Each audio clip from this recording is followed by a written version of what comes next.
Hey everybody! So today I'm going to actually be talking about bumping up your tomatoes. As if you're following any of my blogs, you know that I bump up really early. I plant my tomatoes really early. So that usually means that I'm going to get some leggy plants because I start them in January.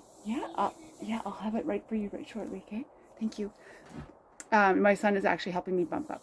So there's actually a couple tricks to deal with leggy tomatoes, and it's not a bad idea to let them get a little bit leggy because there are some benefits.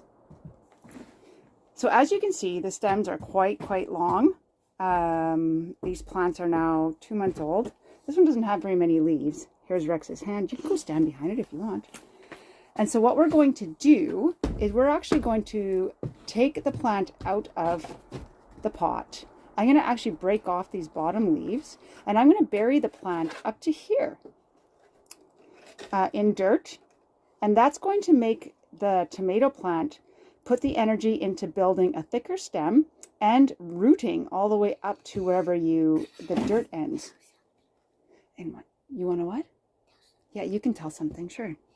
So, there needs a bigger pot. So this is a bigger pot that all of these plants are going to go into. That's right. So we're going to put it in here. And what some moss in, and that's going to help grow.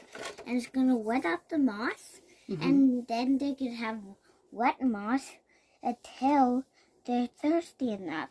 Then every time you touch it, and if it feels dry, that means they need water. If it doesn't feel dry, it feels wet, that means it doesn't need water. Okay, so Rex did make a point here. So I put moss in the bottom. This is just sphagnum moss or feather moss, not peat moss though. Sphagnum or feather is the best at the bottom of the pot before I put the plant in. If you'll notice here's my big bag of moss. The purpose of that, there's a couple of purposes. Number one, it's going to hold the water a lot longer than the soil, and the roots will gravitate down towards there, so the plant doesn't dry out as much and it gets the water from the bottom. The other thing that it does is it stops the roots from coming out the bottom for whatever reason.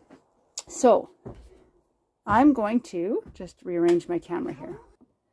Okay, so now I'm actually going to take the plant. I'll take this one first. So I'm going to break off the lower leaves because I want this to turn into a root system. So all these little lower leaves I'm going to take off. Turn the plant upside down. Give it a little squish. Come on. Is it? Oh, good. There we go. And then, because I want it as low as I can go, tomato root systems are actually quite resilient. So I actually crumble up the bottom, wiggle things around so that I can get the plant in, the tomato plant, as low as it can go. So now I'm going to fill it up to dirt all the way up to here. Hey, I got the dirt. Oh, good. Do you want to put some dirt in here? Do you want to help me fill it in? Do you want to put it? Okay. Press it down. Oh, I actually might have enough. What's going to happen now is this plant the root system will start here. So you're going to have a massive root system now. So that's going to make it, I will in 1 second, sweetheart. That's going to make a healthy root system, which is going to allow you to have a lot more produce, because the more roots, the happier the plant, the more fruit, right? The other thing that the plant is going to do is put a lot of its own resources, not just into the roots, but also into the stem, beefing up the stem. So you might notice when you do this, that it's going to be a couple of weeks and it'll look like your tomato plants have just stopped growing. Well, that's because they're putting all their energy into root systems. So it actually slows things down growing up, and then it'll start bushing out. So that's what we do with our tomato plants.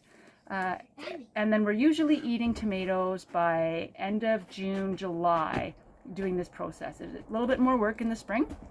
However, like I've said in my earlier blogs, we deal with slugs and frost and other kinds of critters in the fall. Now, if my tomatoes are all done by late August, early September, I don't have to deal with those. Okay, well, Rex is going to take this plant now, and then he's going to water it. Show them. Oh, okay. We're going to go over to the watering. So You just need to water it a little bit. Mm-hmm. And say 1, 2, 3, 4, 5. Then water it more. 1, 2, 3, 4, 5. Water it more. 1, 2, 3, 4, 5. Water it more. 1, 2, 3, 4, 5. Water it more. 1, 2, 3, 4, 5. Until you can see it's leaking, but you still need the whole cup. The very first time we 1, water 2, it, right? 3, 4, 5. Yeah. Make sure it's well watered the first time. 1, 2, 3, 4, 5. So there's lots of water coming out. That means that's slowly done. Hey, thanks, Rex. Okay, well, thank you for joining us. I hope you learned something. And if not, well, thanks for joining us and watching anyway. Please feel free to share, comment, and leave questions if you wish. Okay, see you.